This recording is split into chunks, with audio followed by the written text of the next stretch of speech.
Good morning all of you. आज class में हम पढ़ेंगे हेनरी फ्योल के बारे में। हेनरी फ्योल जो फ्रांस के एक बहुत महान प्रशासनिक विचारक थे।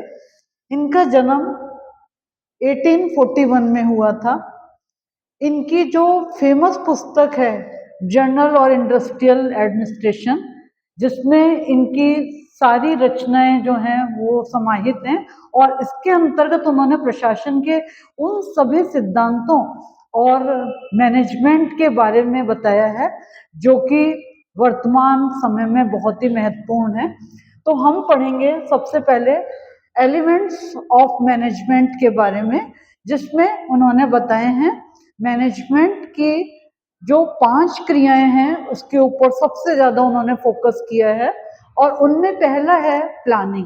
प्लानिंग मतलब योजनाएं बनाना, और योजनाएं मतलब नीतियां, कार्यक्रम और रूपरेखाएं तैयार करना। दूसरा है ऑर्गेनाइजेशन, जिसका मतलब होता है संगठन, और संगठन का मतलब होता है जो भी हमने योजनाएं बनाई हैं, जो भी हमने पॉलिसी बनाई है, उनको हमें किस तरीके से इम्प्लीमेंट करना है, उसके लिए जो हम अपनी स्ट्रेटेजी तैयार करेंगे उसको हम लेंगे ऑर्गेनाइजेशन के अंतर्गत। थर्ड है कमांड।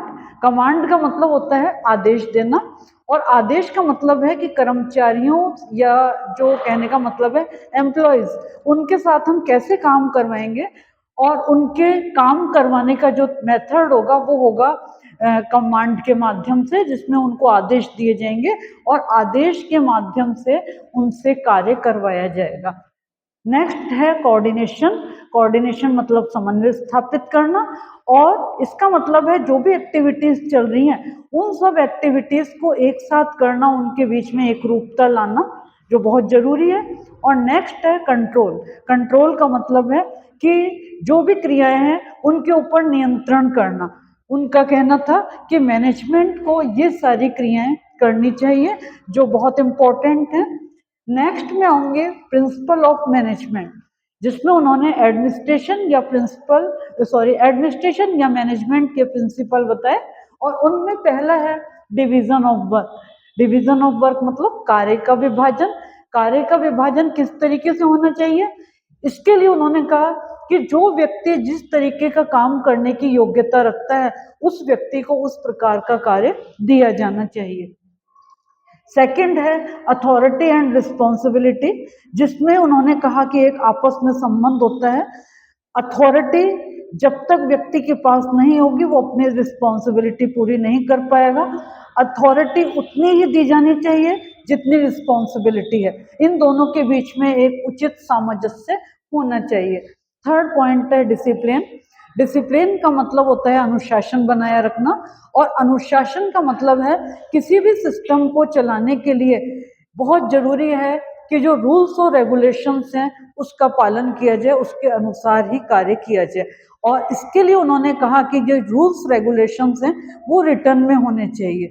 इसमें उन्होंने इस बात पर भी कहा कि यदि डिसिप्लिन नहीं होगा तो संगठन में जो है स्टेबिलिटी नहीं रहेगी, स्थायित्व नहीं रहेगा, वो खत्म हो जाएगा।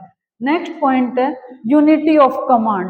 यूनिटी ऑफ कमांड का मतलब है कि एक उच्च अधिकारी के द्वारा ही आदेश दिया जाना चाहिए, और ये आदेश एक समय में एक क्रिया को लेकर दिया जाना चाहिए। उनमें विरोधाभास नहीं होना चाहिए, क्योंकि अगर कंट्रोवर्सी होगी तो आदेश की एकता का पालन नहीं होगा, और आदेश की एकता नहीं होगी तो संगठन में व्यवस्था नहीं रह पाएगी। नेक्स्ट है यूनिटी ऑफ डायरेक्शन। इसका मतलब जितनी भी क्रियाएं हैं वो सब एक ही प्रकार की क्रियाएं एक व्यक्ति को दी जानी चाहिए। इसमें उन्होंने बात कही कि एक प्रकार का कार्य अगर एक व्यक्ति को नहीं दिया जाएगा तो उनके मध्य में हमें एक रूपता स्थापित करने में बहुत दिक्कत होगी। इसके लिए उन्होंने यूनिटी ऑफ डायरेक्शंस के ऊपर बल दिया। नेक्स्ट पॉइंट है रिम्यूनरेशन। इसका मतलब होता है वेतन या पारिश्रमिक का निर्धारण करना, और ये जो वेतन है या उनका रिम्यूनरेशन है ये उनके कार्य के अनुसार होना चाहिए। जिस तरीके का उनका कार्य है उसके अनुरूप ही उनको वेतन दिया जाए, और ये वेतन उनको सेटिस्फेक्शन प्रदान करने वाला होना चाहिए। यदि कर्मचारियों को सेटिस्फेक्शन नहीं है तो प्रोडक्टिविटी भी नहीं बढ़ेगी। नेक्स्ट पॉइंट है सेंट्रलाइजेशन। हेनरी फ्योल ने सेंट्रलाइजेशन के ऊपर बल दिया और उनका कहना था कि जो उच्च सत्ता है उसके द्वारा निम्न सत्ताओं का या निम्न कर्मचारियों का नियंत्रण किया जाना चाहिए और उनको आदेश दिए जाने चाहिए। कार्य का सुपरविजन भी उच्च सत्ता के द्वारा होना चाहिए, क्योंकि जब तक सेंट्रलाइजेशन नहीं होगा तब तक काम के बीच में एक रूपता नहीं रह पाएगी और काम जो है वो सिस्टमेटिक ढंग से नहीं हो पाएगा। नेक्स्ट पॉइंट आता है सेकुलर चेन। इसका मतलब होता है सोपानों की श्रृंखला या पदसोपान व्यवस्था। इन्होंने हेनरी फ्योल ने पदसोपान व्यवस्था का समर्थन किया और इस बात पर बल दिया कि पदसोपान व्यवस्था संगठन में डिसिप्लिन मेंटेन करने, इसके साथ साथ कार्य का विभाजन करने, इसके साथ ये जो व्यवस्था है वो अनुशासन लाने में और इनके बीच में एक कार्य करने का सिस्टम बनाए रखने में सहायता प्रदान करती है। जब तक सेकुलर सिस्टम नहीं होगा तब तक उच्च और अधीनस्थों का एक उचित प्रक्रिया नहीं बैठ पाएगी और ये उचित प्रक्रिया ही प्रशासन या मैनेजमेंट के कार्य में सहायता प्रदान करेगी। मैनेजमेंट भी तभी होगा जब उच्च सत्ता अपने अधीनस्थ सत्ता को कंट्रोल करेगी और उन्हें नियंत्रित करेगी और निम्न सत्ता अपने से उच्च सत्ता के आदेशों का पालन करेगी। नेक्स्ट पॉइंट है ऑर्डर। ऑर्डर का मतलब होता है आदेश देना और इसमें उन्होंने इस बात पे बल दी कि जो भी उच्च अधिकारी आदेश देता है उस आदेश का पालन किया जाना चाहिए। आदेश का पालन कठोरता से होना चाहिए और ये आदेश लिखित रूप में होने चाहिए। नेक्स्ट पॉइंट है इक्विटी। इक्वलिटी का मतलब होता है समता, माने सभी के साथ समान व्यवहार करना चाहिए, न्याय प्रदान करना चाहिए, क्योंकि जब तक संगठन में सबको एक समान दृष्टि से नहीं देखा जाएगा तब तक कर्मचारियों के मध्य में आपस में मतभेद बने रहेंगे। इसलिए उच्च अधिकारी को इस बात का ध्यान रखना चाहिए कि वो अपने से जितने भी जो व्यक्ति उनके अंडर में काम कर रहे हैं या संगठन में काम कर रहे हैं उन सबके साथ में एक रूपता का व्यवहार करें। नेक्स्ट पॉइंट है इनिशिएटिव। इनिशिएटिव का मतलब होता है कर्मचारियों को आगे बढ़ने के अवसर देना, उनको पहल करने के अवसर देना, उनको आगे बढ़ाने के लिए प्रोत्साहित करना। इस तरीके के इनिशिएटिव कर्मचारियों को मिलने चाहिए क्योंकि ये उनको मोटिवेट करेंगे और उनको आगे काम करने के लिए प्रोत्साहित करेंगे। नेक्स्ट पॉइंट है स्पिरिट ड्यू क्रॉप्स। इसका मतलब होता है कि कर्मचारियों को कार्य के लिए प्रोत्साहित करना, उनमें काम करने की भावना का विकास करना।